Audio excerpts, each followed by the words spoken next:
तो good morning friends. चलो इस क्वेश्चन में क्या कह रहा है, ये क्वेश्चन मैं अभी प्रैक्टिस कर रहा था तो मैंने देखा कि ये क्वेश्चन आपके साथ डिस्कस कर देना चाहिए। यहाँ पे देखिए, अगर आप ध्यान से देखोगे तो यहाँ पे बोला है कि जो पावर है वो कांस्टेंट होनी चाहिए। तो पावर अगर हम लोग कांस्टेंट रख दे कि मतलब पावर की जो वैल्यू है वो फिक्स होनी चाहिए, पावर नहीं बदलना चाहिए, तो पावर के फॉर्मूले को लगाते हैं। तो पावर का फॉर्मूला क्या होता है, फोर्स इंटू वेलोसिटी। हमने फोर्स इंटू वेलोसिटी कर दिया।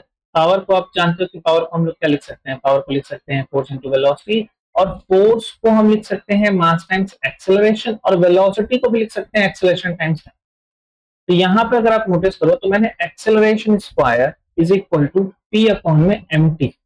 पी अपॉन में एम, ये तो कांस्टेंट आ जाएगा और यहाँ पे वन अपॉन टी आ गया।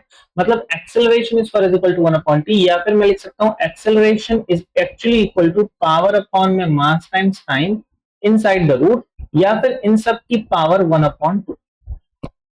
अब डिस्प्लेसमेंट का फॉर्म लगाते हैं। एस इज इक्वल टू, हमें पता है u t plus half of eighty square का टर्म होता है। मैं अगर मान लेता हूँ कि स्टार्टिंग फ्रॉम रिस्ट था, तो यूटी के टर्म को अगर मैं हटा दूं तो एस डायरेक्टली प्रोपोर्शनल का टर्म आप रख सकते हैं, या S is equal to half of eighty square का टर्म रख सकते हो।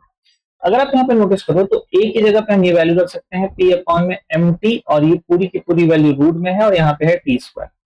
तो एस को अगर हम लोग देखा जाए तो S is directly proportional to T square, और इसके पावर में माइनस वन अपॉन में टू आ जाएगा, जिसकी वैल्यू हो जाएगी टी की पावर थ्री बाई टू। तो that means displacement is directly proportional to what, T raise to the power of three by two, which is option number C is the correct choice for this question.